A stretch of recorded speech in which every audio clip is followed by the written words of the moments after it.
सुबह हमेशा की तरह गुलाबी और ब्यूटीफुल सी थी। टूनी चिड़िया और रानो चिड़िया पीपल के पेड़ के नीचे हमेशा की तरह दाने चुग रही थी।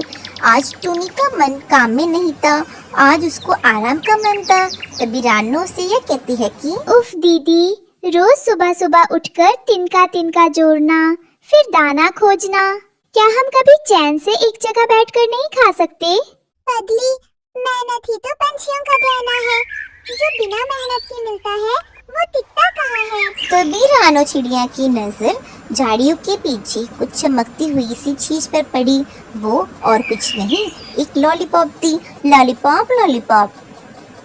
दीदी देखो तो सही, इतना बड़ा और रंग बिरंगा पहाड़ जैसा क्या है? क्या ये बादलों से गिरा है? अरे ये तो लॉलीपॉप है रानो, पर इतना बड़ा, जैसे किसी दानव की मिठाई हो। इसे छूना ठीक नहीं लग रहा। पर रानू कहाँ मारने वाली थी, वो तो लॉलीपॉप को अपनी चोंच से छू रही थी और गाना गा रही थी। लॉलीपॉप लॉलीपॉप, हे लॉलीपॉप लॉलीपॉप, यम यम यम। ही रानो ने गाना खत्म किया, वहाँ पर लॉलीपॉप का घर प्रकट हो जाता है। लॉलीपॉप रॉक, दोनों बने शौक। वाह दीदी, मेरी तो मुराद पूरी हो गई। अब ना घोंसला बनाने की चिंता और रोज बारिश का थोड़ा थोड़ा हम इसी आलीशान महल में रहेंगे। तभी वहाँ कालू कौवा आया, जो पूरे जंगल में अपनी कामचोरी के लिए मशहूर था। उसने अपनी काली आंखें मटकाते हुए महल को देखा। अरे वाह टुनटुनी, किस्मत तो तुम्हारी जाग उठी। सच कहूँ तो मेरा पुराना पेड़ कल रात की हवा में इतना हिला कि मेरी नींद खराब हो गई। क्या इस महल में एक छोटा सा कोना इस गरीब कालू को मिलेगा? कालू भाई, ये महल जादुई है। मुझे डर है कि कहीं इसमें कोई चाल ना हो। अरे कैसी चाल, यहाँ तो सब कुछ मीठा है। रानो बिटिया, जरा दरवाजा तो खोलो। शाम होते होते मिट्टू तोता और बबली कबूतरी भी वहाँ पर आ जाती टुनटुनी है। बहन, क्या खुशबू है। मेरा तो मन कर रहा है दीवारें ही चबा जाऊं। अमरूद भूलकर मैं तो अब चॉकलेट की खिड़कियां खाऊंगा। गुटरगू गुटरगू।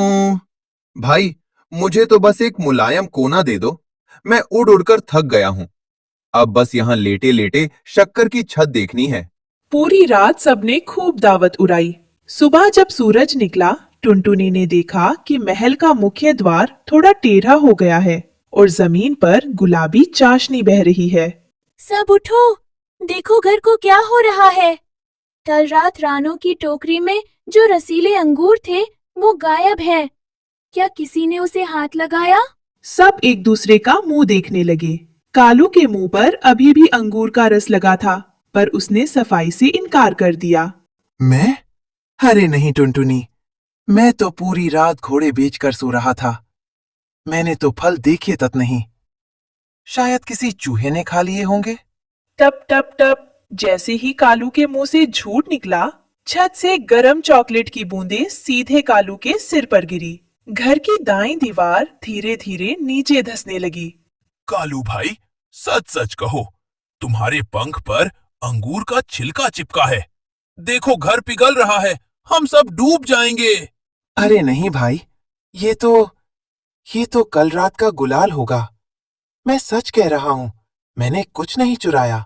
जैसे ही उसने दूसरा झूठ बोला, फर्श पुदीने की कैंडी से बदलकर दलदल जैसी चाशनी बन गया। सबके पैर उसमें धंसने लगे। अरे बचाओ, मेरे पंख फर्श से चिपक रहे हैं।